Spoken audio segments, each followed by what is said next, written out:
We only screen classics, mate. Get off social media. Come and put your bum on a seat. We all support our beloved Hong Kong cinema on the big screen. Put the money where your mouth is, as they say. That's it, you heard it. What a brilliant promo that was.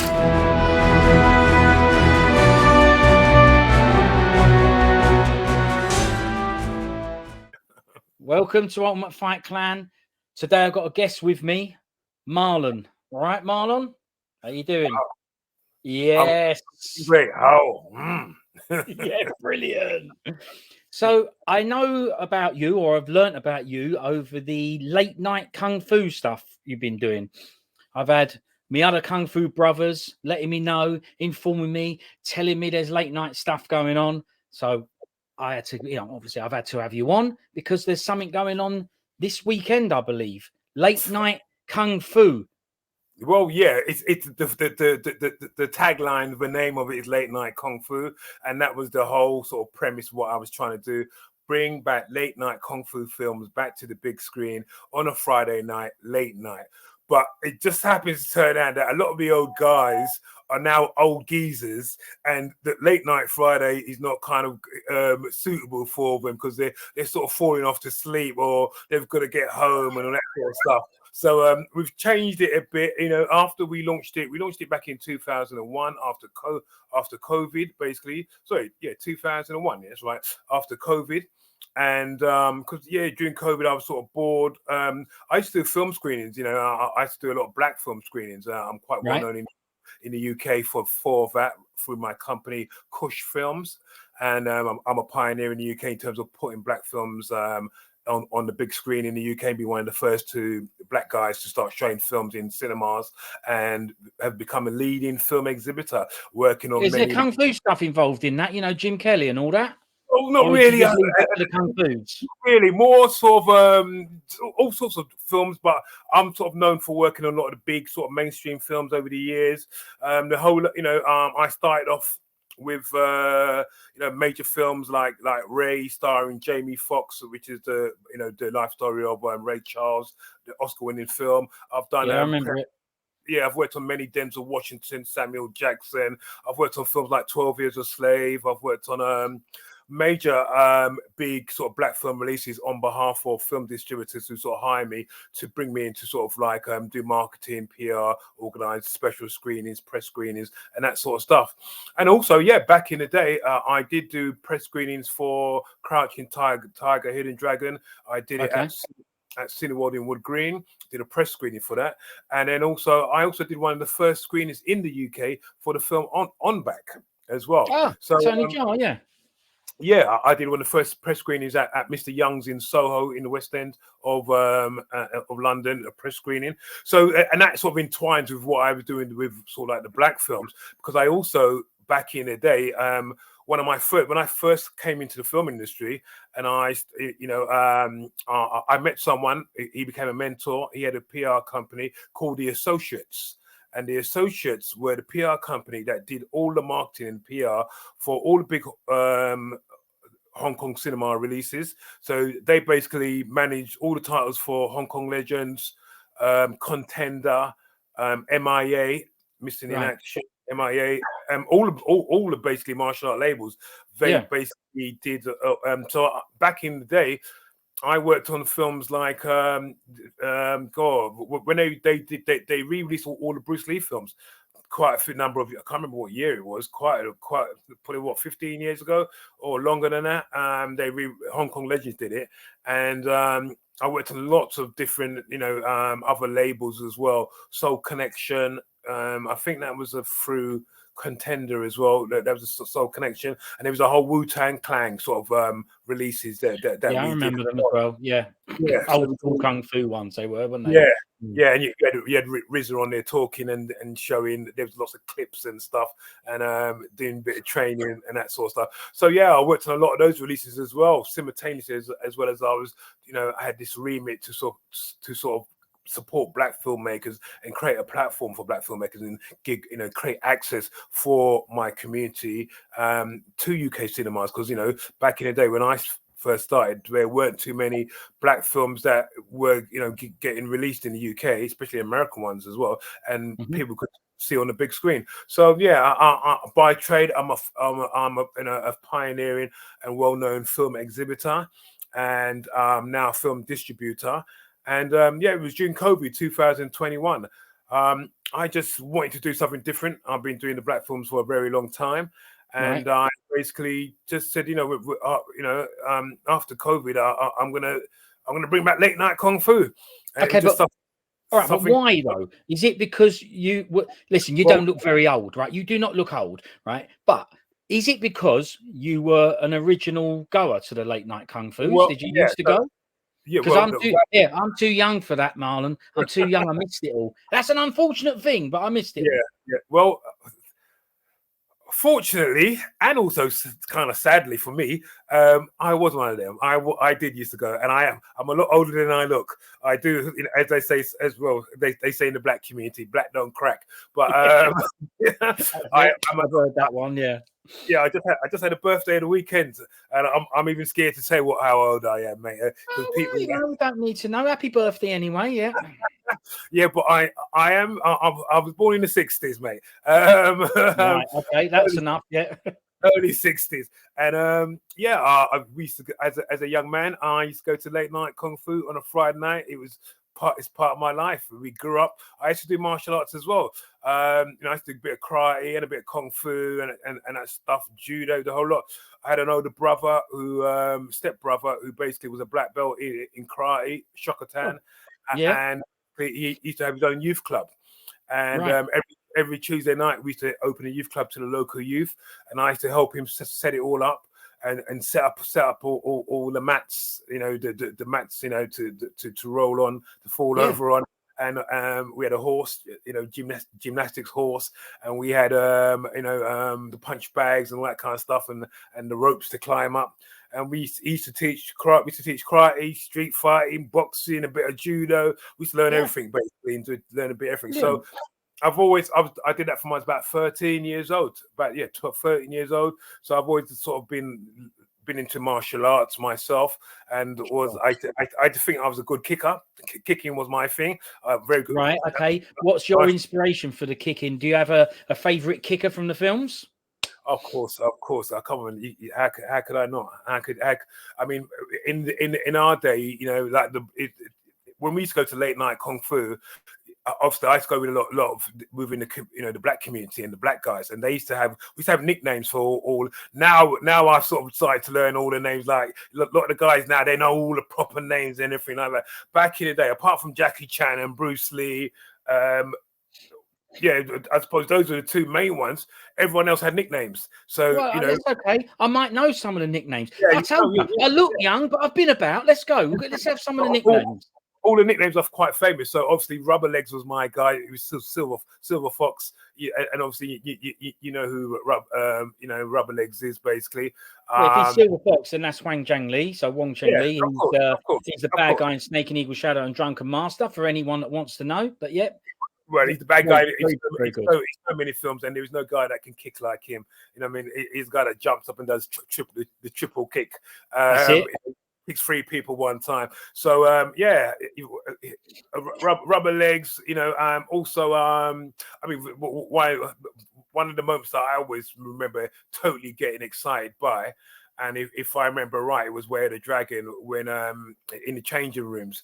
When Where the Dragon? Yeah, Where the Dragon. Who was it? Bob? It wasn't Bob Wall. It was it Bob Wall? He gives when Bruce Lee gives the guy the triple kick in the changing rooms. Oh no, okay. That's in Game of Death in the changing rooms when there's a boxing ring fight happening outside, and then they lock the changing room doors. It is with Bob Wall. It's Bob Wall, isn't it? It's Bob Wall, yeah. And he gives him the triple kick in, yeah. Oh my gosh, yeah. Those kicks are good. Bang, bang, bang, bang, bang, bang, and then he side kicks into the lockers. Yeah. That is, you know, that was that's me. I love doing that sort of stuff, and I think I was a pretty good kicker as well, and I probably could, you know, in a fight use my legs better than I can use my hands actually, and I think I still can to this day. Yeah. You know, so I used to go to, you know, we used to be in North London, and we used to have so many cinemas very local to me in my local vicinity. At the bottom of my grandmother's road in Turnpike Lane, we had the Curzon Cinema, and that's where I used to go and watch late night kung fu films there. Then we had a Wood Green Odeon. We had a Holloway Odeon. Then we used to also. We used to walk all the way. We used to walk to East London, or no, actually, we'd probably get a bus to East London, and then by the time the film finished, we'd have to walk all the way home from East London, from Dalston. Yeah, there'd be no night buses then, would there? Yeah, no. No things a night bus. Yeah, no, they had night buses, but the night buses like one every hour or something like that. By the time you wait for a bus, you might as well be you walked 3/4 of the way home, so you might as well walk it. And then when you're coming out of the cinema, we weren't walking, we were kicking all the way home, mate. We were jumping, kicking, all the adrenaline still, yeah. It was crazy. So I've always been, attending late night cinema. It was always a passion of mine. I've always been into martial art films. I used to actually make nunchuckers at school and sell them. I used to make money from them. So I used to buy broomstick handles and saw them into pieces, and then I had to have different colored electrical tape. Yellow, red, and put electrical tape on them. We used to drill out the top, and then you'd have a screw, and then we'd buy a metal chain, and we used to make nunchuckers and different colored nunchuckers, and used to sell them at school. And then I used to be quite very good at nunchuckers as well. And we used to do demonstrations at school. We had a hill at our school where you could stand on, and everyone could sort of look up and look at you. And we used to do demonstrations. All my schoolmates would tell you what I was like at school. And we used to sell the nunchuckers and make a little bit of money. So I've always been a martial art fan. We grew up, especially in the Black community in those days as well, especially for us. It was like, in those days growing up, we were sort of facing a lot of racism and oppression. So we we're always fighting teddy boys or skinheads or the police or whatever. So, the martial arts films, Hong Kong cinema it was almost, we could sort of, we basically, it's almost like it was almost showing our story to us, basically. Where we were the oppressed, and there was other people who were either the elite or they were either other bullies who wanted to oppress us, and it made us realize that that we could fight back. The thing was, it's sort of like in the Black community, we always like doing things in style. So that's what really resonated with us as well. Fighting back, but fighting back in style. You know what I mean? Yeah. All the shapes and all that sort of stuff was what us like. We really like all that sort of stuff and style. The shapes. So the shapes work for real. Well, I didn't try it in any bloody fight, mate.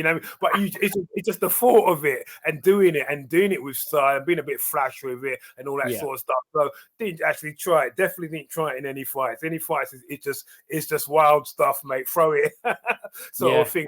We used to have fights all the time, teddy boys and all that sort of stuff. You know what I mean? You're saying you could relate to the stories in the kung fu films. You could relate to it, yeah. Absolutely. I don't think people nowadays really realize how big martial art films was in the Black community. We've seen it. We've seen them talk about it in America and the whole hip hop scene, but people don't know the same thing was happening here, and it also happened in the Caribbean. In the Caribbean, my parents are Jamaican. And in Jamaica in the 70s, they had cinemas that showed kung fu films, and all the guys used to go and watch kung fu films in Jamaica. And I'm hearing stories like that. It also happened similar in certain parts of Africa where they had kung fu cinemas as well, and they went and watched things. So it's always been big within sort of the Black community. But there is a story here that happened here in the UK that's not been told, never been told. And I'm hoping that I can one day, work with someone to put it on film and tell that story of what it was like here in the UK. All the cinemas in London used to show late night, and they used to be packed out, jammed out on a Friday night with a lot of black guys. And it used to be crazy. People being there smoking weed, mate. Smoking weed, jumping up when the fighting's going on, doing kung fu moves. Lots of people talking. It was totally different. It was very rowdy and very sort of lively and great atmosphere. And the atmosphere, So you're all friendly with each other, though, right? You know what I mean? It's like you're all there for the same reason. You all feel the same about life and the films, and you experience it all together, right? Absolutely, and that's what it was. We were young guys, so it wasn't about sitting there quietly and watching the film like how it is sort of now. It was like everyone was. It was chaos, mate. It was rowdy. It was just chaos. It was just rowdy. It was like a night out for us, sort of thing. Yeah, of course. So and that's what the whole vibe I've been trying to bring back in our screenings and the late nights. As people who've been attending will tell you, I've said to people, no, I don't want people to sit there quiet and just quietly applauding or whatever, or you just appreciate it in your mind. If you see something badass on screen and a wicked move happens, make some noise.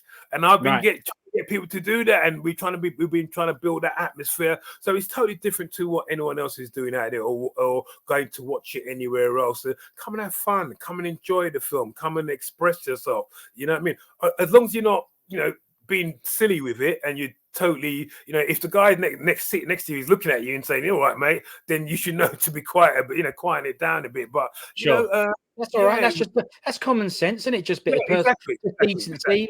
Exactly. But come and have fun. I don't want to dead quiet cinema and you're just sitting there and you all go home. No, we want to have fun. So and the whole Kung Fu cinema night is about it's about a whole experience and coming out, and it's people really going to enjoy themselves, have a good time. And then what we also then included, so as well as being able, bringing back late night Kung Fu films, and all these films I was lucky to find a distributor like Eureka Entertainment, Eureka Video, who basically are restoring a lot of the titles and bring them out on Blu-ray now to 2K HD, and bringing them out. And I was able to do a deal with them. Similarly, you've got others also bringing out new releases. Some of them haven't got the screening rights. Luckily, Eureka did. So I was able to do a good, I found the right one who actually had the theatrical rights as well. And they were willing to sort of work with me and allow me to have the films. And they really have supported me. So we did some real fantastic screenings last year and the year before. We screened Warriors 2, Prodigal Son, The Seven Grandmasters. We screened a number of films already, real classics that everyone sort of loved. That's 3 real classics you mentioned there. I mean, they're 3 of the top ones, so they're brilliant. Well, Warriors 2, that was our best night when we screened Warriors 2 and Prodigal Son. It's definitely one of my favorites, yeah. Best turnouts we got then, and it was really great. And then the whole vibe for me as well, trying to sort of replicate what I sort of grew up in back in the 80s, is we've got in the bar, we've got some old school hip hop beats playing as well. 80s, none of that new fandangle stuff. It's all old school hip hop. 80s, 90s hip hop we've got playing in the bar, and then we've also got I wanted to engage the young people as well as the older crowd, and try and bring everyone together. So we looked at it and we said we want to do some gaming, have a gaming section. So I was able to convince the cinema, and I just happened to also be at a cinema where we could do that as well. I'm at a fantastic cinema, which is the Genesis Cinema in East London, and they've got a really great bar area with a screen in it as well and a stage. And we decided to do old school, play some old school games there. Obviously, you got the games are still being brought out now. So the guys are playing Street Fighter, Tekken. I'm not really a gamer, so if I can remember, my son is a gamer, but I just Soul Calibur is it, and there's some other different fight games they've got there, which the guys play. It's funny because these things are the real connection there. That's what you grew up with, and I also grew up with this stuff as well. So I was a bit later. I'd missed the late night Kung Fu, but I grew up around hip hop a lot. Old school hip hop back then. My brother was into DJing and scratching and collecting break beats from Def Jam records and all that. So we grew up around it as well. And a lot of our friends, like you say, because of that community, we did have a lot of black guys coming around, because we like the Kung Fus and we like the music, and they obviously gravitated towards that as well. And then there was the video games as well, so I'm big into the video games as well. So it's funny when you say these things. I was into that old school hip hop, massively into Kung Fu films, massively into video games, especially fighting games. There seems to be a bit of a synergy there that, I didn't realize that it was so widespread, if you like. I just thought, oh well, I like these things, but it just seems like most of the people that are into that like those things as well. Absolutely, and you're right, and that's what I looked at, and then said let's try and bring all these elements together to make it into one event, and it's almost just very nostalgic. The whole event, of course, brilliant, exactly. So, things that because we know the nostalgia's best, right? If we look at what was made then, and in anything, whether it be equipment, movies, video games, any of the stuff, we look at what was made then and we look now, there's a reason. Nostalgia, we like that stuff because it's better. Things haven't improved. Things haven't got better. There's no better kung fu films now. Those films are still better. The video games, yes, you're right, they do still bring out new versions of Street Fighter, but Street Fighter 2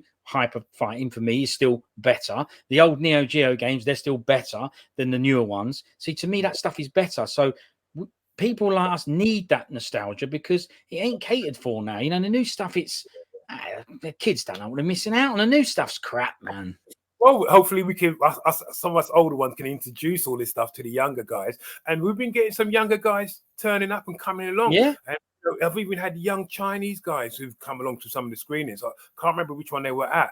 And then when I started talking to them and telling them the story, like what I was telling you now about the black community, they were kind of shocked. And they said they didn't know, because all night they were just sort of thanking me. They were thanking me because, obviously recently, the last few years, the Western governments have been down on the Chinese and sort of have, there's all these differences going on.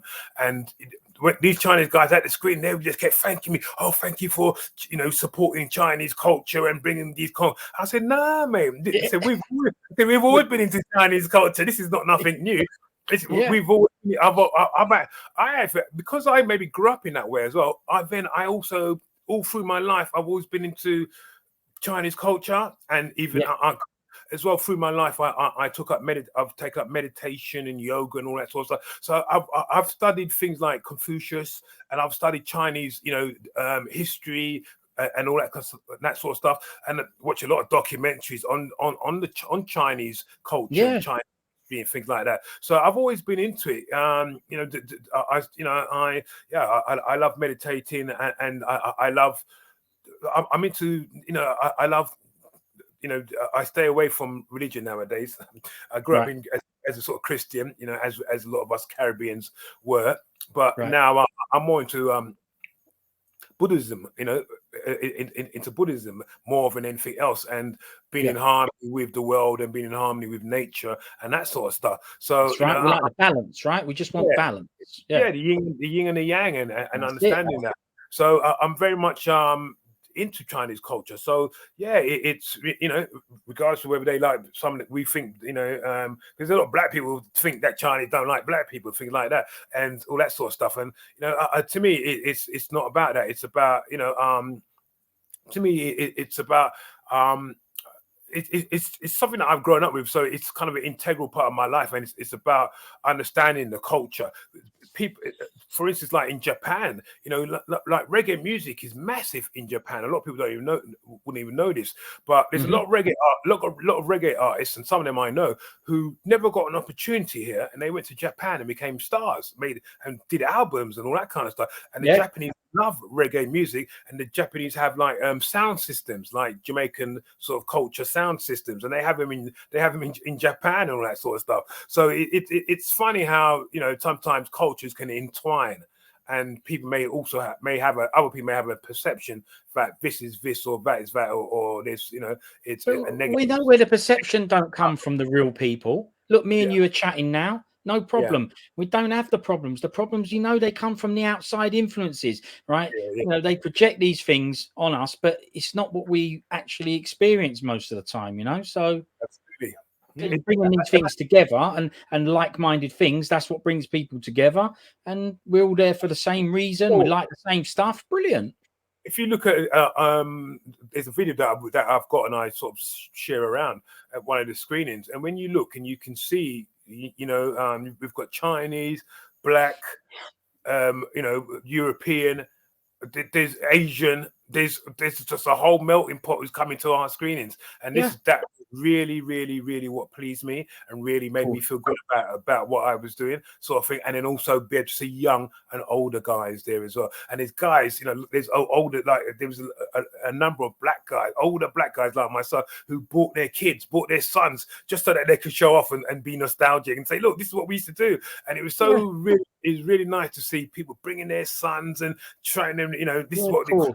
So, you know, the whole thing was really nostalgic and really good, and we're trying to really build this into something really popular that people can come and enjoy, and people can have a great time, and we can see these classic old school films back on the big screen.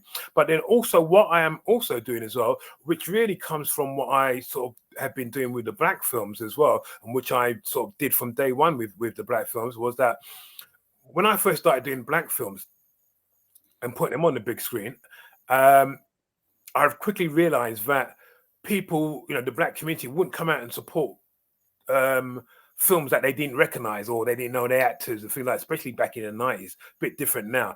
And so a lot of filmmakers would have short films those days and things like that. And I realized if I just showed short films, no one's going to come and support it. I wouldn't make any money in the cinema. Nobody will come. So I basically used that's how I sort of got into the mainstream stuff. But I quickly sort of realized from a marketing perspective that if I used the big Hollywood mainstream black films, that would pull people in, and then I made them watch these short films by local filmmakers before the mainstream feature. I now brought that back into what I'm doing with Kung Fu cinema as well. And the whole idea is to embrace the new generation of filmmakers who are out there now making you know, martial art action cinema films. Brilliant. All the new stunt team sort of type guys who are doing these short films. So we now have a short film before the main feature as well. So before the main feature, we have a new short film, you know, no longer than sort of 15-20 minutes. Some of them are about 5 minutes or whatever. And we screen, we have one, you know, before the main feature, and I feel good that we're supporting it for new generation of filmmakers. So, absolutely right. You know, that's the way to keep it all going, keep the fans going, so we can see the new stuff. And I take it that if anybody does have short films that they think might be, you know, suitable, they can get in contact with you. Yeah. Please send them in to us so they can, you know, submit them to us via email at kungfulatenight@gmail.com. Late Night is spelled Nite. Kung Don't Fu. worry, I'll have it come up and all that. I'll put it up, no problem. Nite at gmail.com. Obviously, they can contact us on social media at Kung Fu Cinema, and they can submit their films. We'll have a look at it, and obviously, if it's suitable and it fits in with our program or something that we're going to screen, then we'll aim to support that. So, brilliant. It seems like you've you thought of everything. Even I like you took on the feedback where people said to you, I can't be coming out on a Friday night. I've got kids. I've got this to do, that to do. I've just come home from work. And as much as you people outside London maybe or on the outskirts who want to travel in and come and they feel like they're missing out because they live out. So yeah, you're right. What I did was I did a poll recently and put it out to a lot of our people, and I said,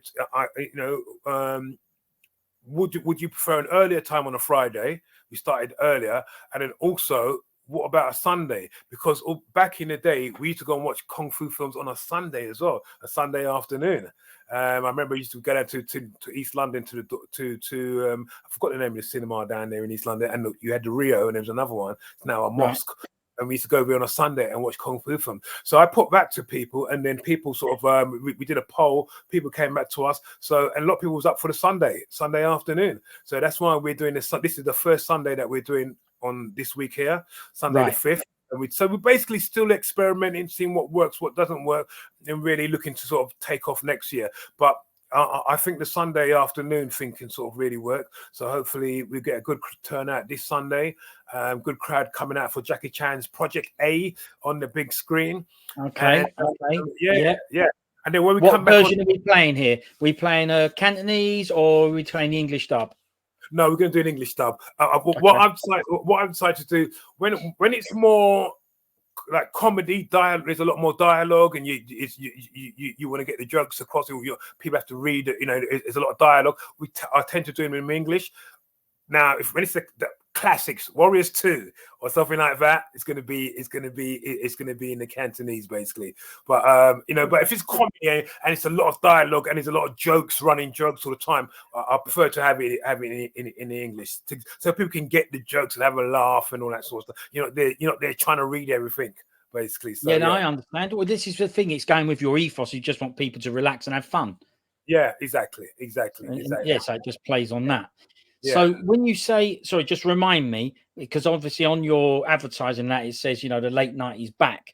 Is that when did you first? What was the first time you did? What was the year when you first did late night? Brought late night back.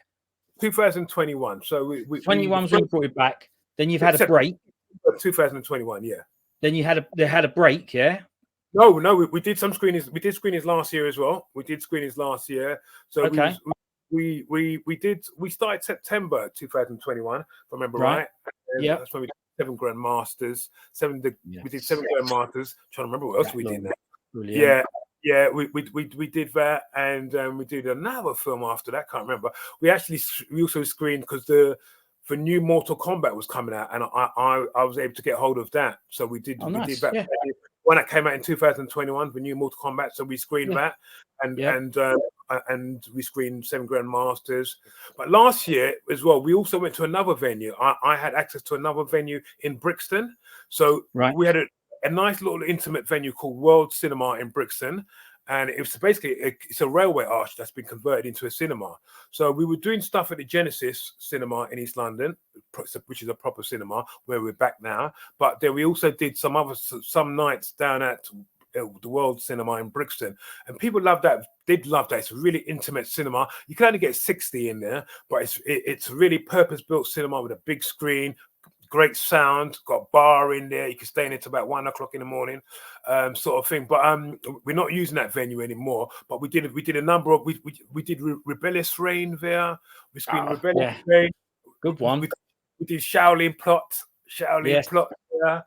We only screened classics, mate. We did Shaolin Plot. So far, I've known them all. Brilliant ones. Yeah. Rebellious Reign. Yeah, good one. Oh, the guy in there, I can't remember his name. The guy who could kick in that film. Kwon Young Moon is his name. Yeah. Korean guy. That I always remember that film from back in the day. That guy, Same. He'd shout, go across the screen and everything. Yeah, there's some mad scenes in that with him. He's brilliant in it. Yeah, excellent film. It's an excellent story. The story on that is very, very good. Yeah, that's right. Actually, you're right. Yeah. It's got a very good story as well. Yeah, good film. Shaolin Plot as well with Ching. Yeah, with Ching Sing. He's one of my. I grew up with Ching Sing. I sort of like as well. Who always wanted a good bad guy. He's good, isn't he? Yeah, brilliant bod as well. You know what I mean? He's got all the muscles and all that. Yeah, he's amazing, isn't he? Yeah, we did a number of films there, and we had some really great nights there, and the guys enjoyed themselves and had a good time down there as well. So but we're back at the Genesis now, and they're happy to accommodate me and allow us to come back. Genesis has got a 500-seat screen, 550 seats screen, and it's my. Is it got one screen at Genesis, or is it's got 3 screens? Screens. Yeah, but they've got the screen one has got 550 seats. We actually started off in that screen. Really? But they killed it. It killed us because even when I had 120 in there, it still looked empty. Right. So we moved down to another screen 2, which has got 100. And it will cost more to hire the bigger screen, wouldn't it? As well, you would think. As a film exhibitor, I don't really hire cinemas. I have the privilege that I have access to a number of cinemas because they know me. I'm a long time. So I have a relationship with them. I'm a distributor. I put films in cinemas. So the idea that if Genesis really grows, I then will go and talk to other cinemas and maybe bring it to other areas as well. So a lot of them sort of know me. I've got a track record, so I can go into a cinema and say, look, I want to bring films here. Let's do a deal, and you take this split and I take that split. And as long as I'm putting bums on seats, that's the key thing. then they Yeah, will of course. support. No, totally understandable. Yeah, that's the tricky part, right? Like we said, the people have got older now. You got to get people out their houses. I mean, I love the stuff. Obviously, it's quite a niche market, isn't it? You know, we're not putting on Avengers here, are you? You know, Yeah, exactly. I mean, I know you do lots of other stuff, but it's good. So we do ideally for you do need to get as many of the Kung Fu fans out to see this stuff and support it, because that's how this stuff stays around, right? I mean, this is what we want.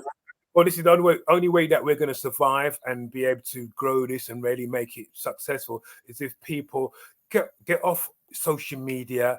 You know, stop being the social media experts. Come and put your bum on a seat. Come and engage with other like-minded Fu fans, and you know, we all support, you know, our beloved Hong Kong cinema on the big screen. You know what I mean? Put your money put the money where your mouth is, as they say. It, you heard it. What a brilliant promo that was. Put your money where your mouth is, best.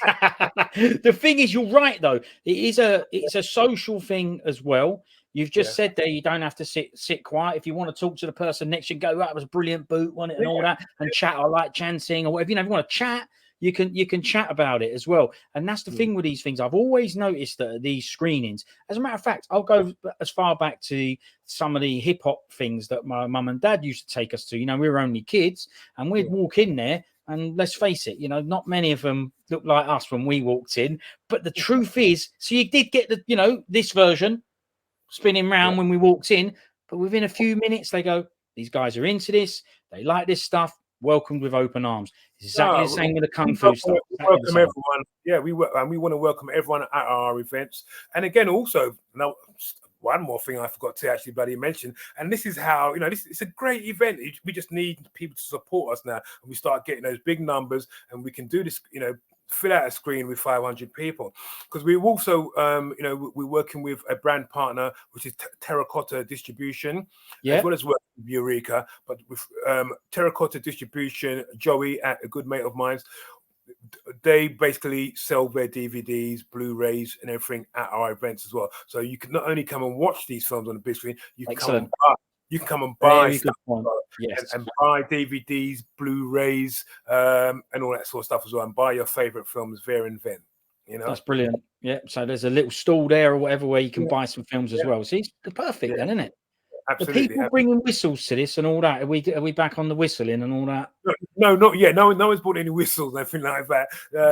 You know, they've come and they're all sort of nice, and I've had to sort of G them up. I've got a bit of big mouth, so I'm there G'ing them up, or maybe I'm at the back of the cinema making a bit of noise, and then they follow me, sort of thing. But it's getting there. I mean, it was really good at when we were down at the more intimate venue down at Brixton. People were getting the vibe sort of then and things like that. But yeah, you know, you can come and buy DVDs and get all your films, and you can, you know, play games, computer games, fighting games. You can listen to some hip hop beats or just have a drink.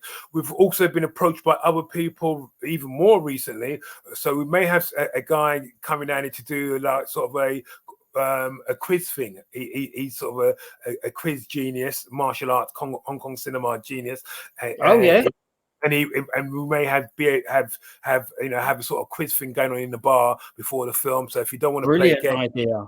So we try and do different things as well and things like that. And then we also have prizes on the game with the gaming as well. We've managed to get some good prizes from partners and people that I know within the martial arts world. So some of the gaming, we've had big boxes full of Blu-rays and stuff. We've also had some special. We're gonna have some of this. We're gonna have them. We've had some special Bruce Lee memorabilia from Kudos memorabilia, and bit closer to the camera, Marlon. Bring closer.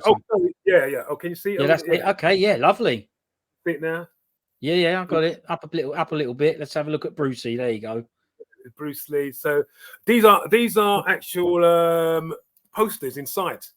That's a poster book. Yeah. Okay. Yes.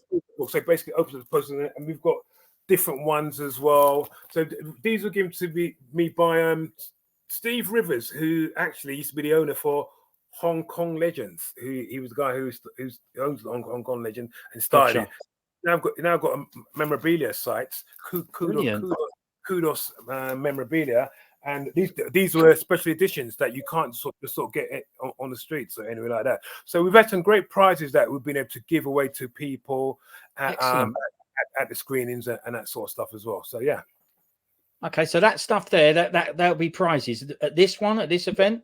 Yeah, we haven't got. Yeah, we've got some small prizes for this one to give away. We'll be more prepared when we come back on the 8th of thing. We hope to have some real great prizes, but we'll have some. We always have prizes. We like to give winners of the fighting competitions. So, you know, we like to make it competitive, but it's friendly but competitive. To get the well, are we allowed to bring our own equipment to the games, like you know, the old joysticks and all that? Yeah, it should be fine. I have 2 guys. I don't get involved. I'm an old fogey. I don't get involved in that. I leave it to. I've got my young Kenny Price runs all that for me, along with Dean and Kenny, and them 2 sort of like manage the whole gaming section. So and they have. Yeah, I think you should be able to bring in your own controllers and that sort of stuff.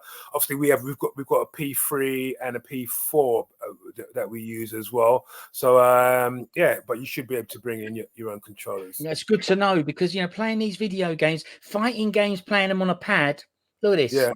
This or this. Look at what control. Look at the amount of control I've got over these or this. Yeah. I see. Okay. And I'm old fashioned. I grew up in the arcades, so for me, it's joystick business. So. Yeah, you should be able to. Yeah, you should be able to. Yeah, I definitely think someone bought one before, if I remember right. Well, there you go, because they know. Yeah. They know. Okay, well, look, so hang on, Drunken. So Kush was the distribution thing you do for black films and stuff. So Kush Films is my main company. My that's the big company. It's my main company, and Drunken Scorpion Promotions. Drunken Scorpion Promotions is the promotional arm of Kung Fu cinema, basically, and that's my brand, Drunken Scorpion Promotions. Yeah, gotcha. Yeah. So let's just reiterate: this is revival. Marlon's reviving Late Nite Kung Fu cinema. That's an iconic, historic thing from back in the days, which.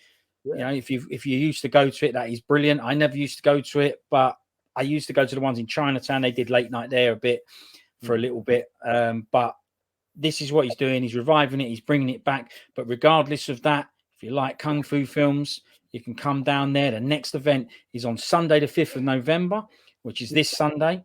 The screening is going to be for Project A, starring Jackie Chan, Sammo Hung, and Yun Bill. A good one, a real good classic. That's going to be Dick Wei as the pirate. Yeah, I love him as a pirate. Dick Wei he's very good. I've always loved Project K. I'll be honest with you, I like Jackie Chan, but I've never been a massive Jackie Chan fan. I do obviously there's some classics that I like. I like a number of these films, but I don't know.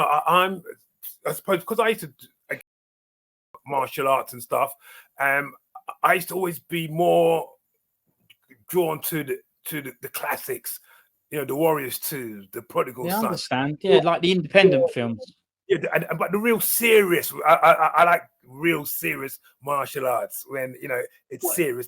I know what you're saying. He's got a bit more of the slapstick in there, but Dragon Fist. That's a serious Chan. Dragon Fist, Snake and Crane, Arts of Shaolin, and all that. I like I like Fearless Hyena, obviously Snake and Eagle Shadow, those sort of films. Drunken Master. Which so I mean there's a good few. I like Mills and Wheels I like as well. I mean Sammo is I told you I probably like Sammo out of everyone the most. Sammo is my guy. That's your guy, yeah. So Sammo is always been my guy. Fatty, as we used to call him, we call him Fatty. Fatty was always my guy. You know what I mean? And Fatty, and then more recently over the later years, Donnie Yen. But obviously, Bruce is on top of everyone. Understandable. Yeah, no, I couldn't agree more. He's the man. But yeah, you're right. Donnie Yen's, he's carrying it on for us, and he's still bringing out the good stuff for now, anyway. Fatty, okay. He's in Project A. Yeah, that's right. Yeah, Iron Fisted Monk is the one you've got. Exactly. Next December. He's been in so many of the films actually. Warriors 2, Prodigal Son, The Victim. I mean, Plenty. Odd Couple. There's loads in there. The Victim. Oh gosh, The Victim. That's one of my movies. That's one of my. Means you must like Beardy, right? Because you like Warriors 2. That's Beardy, and then you've got him in The Victim as well. Beardy, champion. I love Beardy. Yeah, and to think, we learned how many years afterwards that Beardy wasn't even a martial artist. He couldn't do. He was an actor. He was just an actor. Exactly. People don't want to know that. Absolutely. Yeah, Beardy, we love that. Oh, Beardy. Oh my! It was a very strange thing to find out. But it makes no difference because we've seen him. Look, you think about it, right? Just because he's had no formal traditional kung fu training, look at the people who've been around. Yeah, he learned it.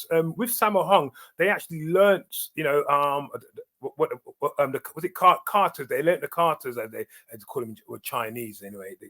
So in Chinese is forms, isn't it? So the Wing Chun forms and that. Forms, sorry, yeah. And then sort of Chinese, they call it Carters. But they actually learned quite a lot actually, so which you probably could end up sort of mixing and blending, and you do know a bit of martial arts. You could actually probably hurt someone, but they didn't practice it for years and years and years like some of the other guys. But he was the most believable. To tell the truth, that style that he used, to me, if I was going to use any style, I love that style. The style that he tend to use that style quite a lot in a lot of his films, but it just always came across so powerful. Very powerful. Yeah, because he did Wing Chun in Warriors 2, but like you're saying, The Victim and all that, he had kind of this. It's like what was that film again, which he really used it? Is it Cantonese Iron? Canton Iron Kung Fu. Yeah. In that film there as well. So Beardy was a big time. Yeah, Beardy. Obviously, Santa, Gordon Liu. Oh yeah, Gordon. Yeah. Gordon Liu. Fatty back in the day. Obviously, the early ones with Jimmy Wang Yu. Jimmy Wang Yu was massive. He was big in like Jamaica in the Caribbean actually. And when we were growing up, One Arm Boxer, One Arm Swordsman, those are classic movies as well. Definitely. Master of the Flying Guillotine. Classic movies, sort of thing. So all those guys. Yeah, we grew up with all those guys basically. Who else? I'm trying to think. John Liu, North John Liu, another kicker. I actually watched. I watched the Invincible Armor this week. It was on TV on one of those channels. I watched Invincible Armor.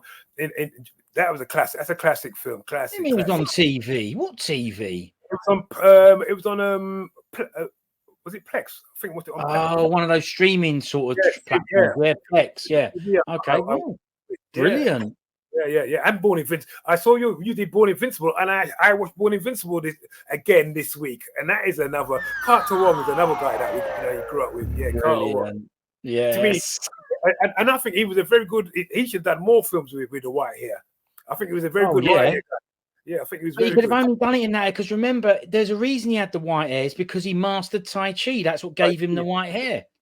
And the funny voice in English. And the high pitched voice. That's what happens when you master Tai Chi. Your voice goes high pitched and you get white hair. Absolutely. That's why they're the best films. Yeah, exactly. No, classic movies as well. I mean, there's so many. Hopefully, we're going to get quite a few more to screen as well. Bring back some of these old school classics. So I'm looking now, and obviously we're going to be looking elsewhere as well to see where else we could sort of, and maybe even do some of the more newer style films as well. So I think some of the other distributors who I know, if they're bringing out new stuff, they're sort of watching what I'm doing right now, then I should be able to get sort of like maybe special screenings or preview screenings or some of the more newer release stuff as well. So absolutely. So exciting times ahead. Exactly. Right. So Project A, Sunday the 5th. Start times at 4:00, right? And that's when the video games and that kick off, is it? So we always have sort of roughly about 2 hours in the bar to come and relax, have a drink, you want to have a couple of beers, couple of drinks, and get ready for the movie. Then when the movie's on, so the film starts 6:00. 2 hours, 4:00 for the gaming and fun in the bar. Then 6 p.m. the films start, and then we're going for the films, and we should be finished by about 8:00. 8:00. There you go. People can get off then, 8 o'clock, and you're on your way home in time to tuck up in bed and get ready for work next day. Yeah, exactly. Yeah. So Genesis Cinema, 93 Mile End Road. Yeah, so it's in Mile End, basically, Bow, and the nearest tube station. It's right on the high road there, so the main street. Fantastic! It's one of the best indie cinemas in London, Right. And it's massive. And it's basically right on the high road. They've got decent parking out there as well. You can park on the right directly outside and on some of the side streets. Nearest tube, if you're taking tube, nearest tube is Stepney Green, which is on the District line. Or you can also, Mile End's a little bit further away. It's about a 10-minute walk from Mile End, which is on the central, which is on the central line. It's on the central line. Stepney Green is the closest, yeah? Yeah, 5-minute walk, and it's on the District line. On the District line. But if you're going central line, Mile End, no problem, 10 minutes. Yeah, exactly. Yeah. We jump on a bus, it's about 2 stops up, basically. 3 stops up, basically. I used to do Kung Fu in Mile End. Yeah? Oh, wow, okay. Back in the days, yeah. So I don't know Mile End that well, but we used to go to a Kung Fu school there, which ain't there anymore, but we used to go to a Kung Fu school there. Okay. We used to burn through Rotherhithe Tunnel and then end up in Mile End. So there you go. Yeah, it's been there for a long time. Yeah, it's easy to get to. It's not that difficult, Yeah, again, people will love the cinema. As I said, when you get there, you love that. The cinema is a real nice cinema. That's good. Really, that's nice. And the short film, is it Daddy Issues? Is that the short film? The short film is called Daddy Issues. Daddy Issue. It's actually made by a team in America called Team Red Pro. Team Red Pro. They're really excellent. They've got some really great short films. If you go on YouTube and you look for Team Red Pro, you find some really great action. It's a whole team of stunt guys, and they make it, and they're really into their martial arts, and they've got some real authentic looking short films that they made, and they made really good. So it's the person I was sort of dealing with, he sort of works with them, was his name's Lorenz. I'm trying to say his name now. Hideyoshi, I believe it is. Hopefully, I said that right. And he's one who sent the film to me, basically. And he worked with Team Red Pro to basically produce this film. So great little short film. It's only 4 minutes long, but it's great. It actually fits in with the Jackie Chan film, with Project A. So yeah. Gotcha. Same sort of, and you're going to show that this short film first before Project A? Yeah. So the short films always come first, basically, and there'll be various trailers as well from Eureka Video. So good. In regards to films that are coming out soon as well, new films like Jet Li's film Kung Fu Cult Master, which I watched last. They sent me a preview.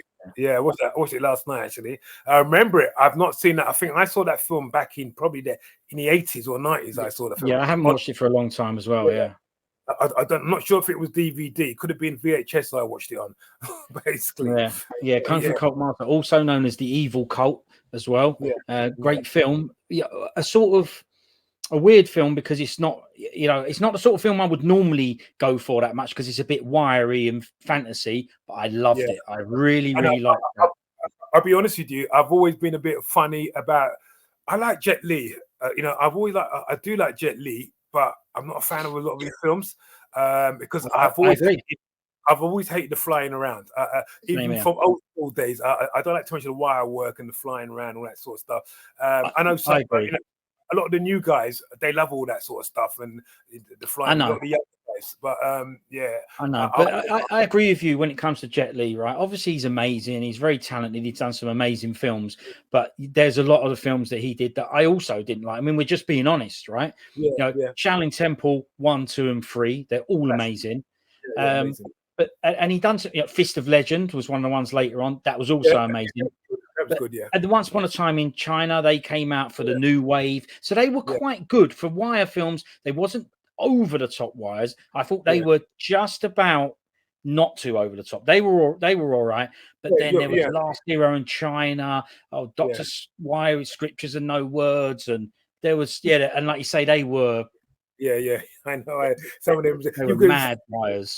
Yeah, exactly. Just a lot of flying around and a lot of and the action is just totally speeded. Everything's speeded up, totally crazy. Yeah, nah. I like the old school, authentic. You know, Yeah, but that's why I like Fist of Legend, which came out later. You know, he's back on the ground doing good, you know, ground fighting. That was an amazing one. Yeah, so and the remake with Donnie Yen, I like that. You know, I like that as well. So yeah, absolutely. Yeah. So what are the tickets? What, 12 quid are they? Between 10, I think students get there's the cinema. It's a normal cinema, so they have student rates. They have OAP rates. Anyone old like myself, and they also have so it will range from about 10 to 12 pounds. I think students may be cheaper. I know they've raised their prices recently. All cinemas are raising their prices right now because they're struggling. So it's between 10 and 12 quid. Okay, Genesis Cinema. If anyone wants to book the ticket online, they can go to genesiscinema.co.uk and search for Project A, and you can book it online. Are people okay, Marlon, to buy it on the door, turn up on the day as well?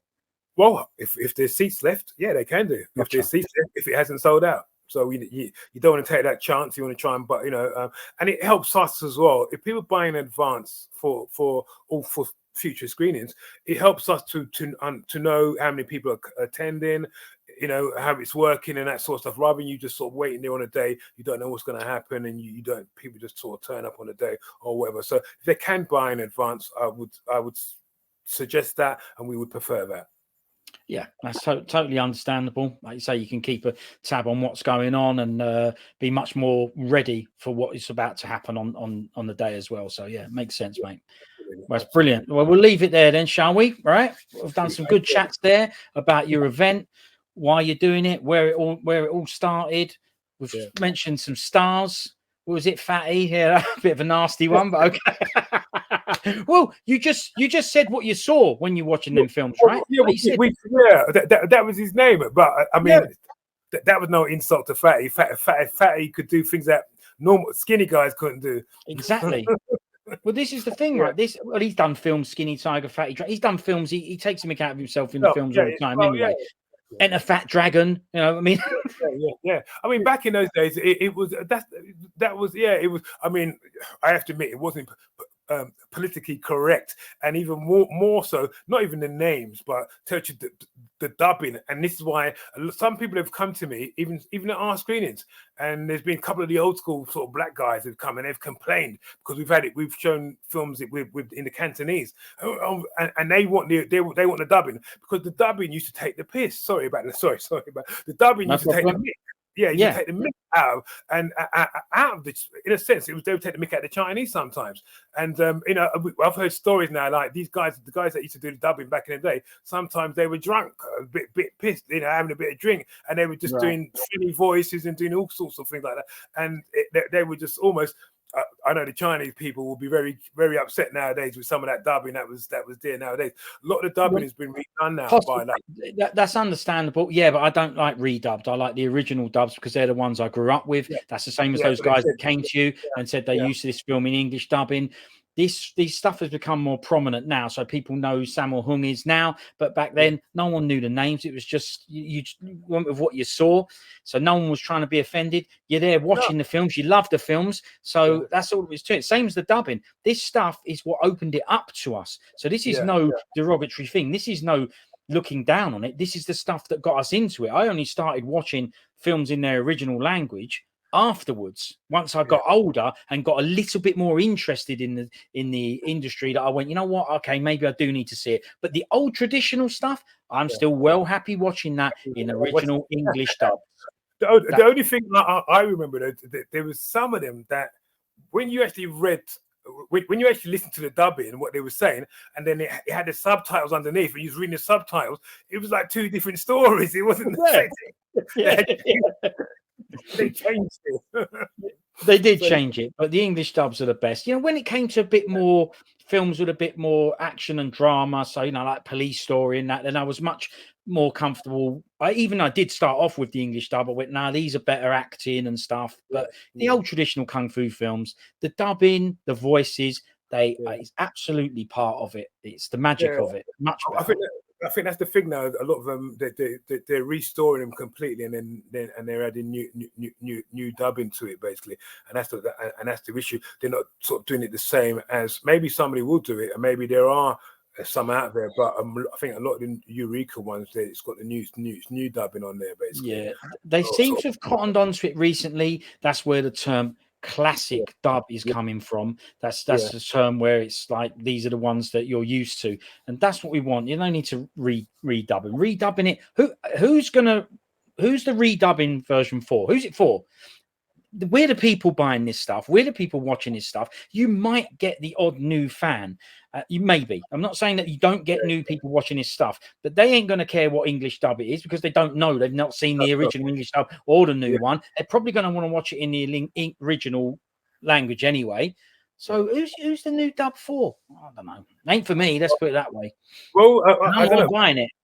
I would think I would like to think that they obviously got an audience there, and obviously people are buying these titles, and that's why they're doing them as well. Maybe they're selling well, but again, a lot of these distributors, maybe they're not from back in the day. They don't have that sort of. It makes sense. So, I know what you mean. It makes sense. Yeah.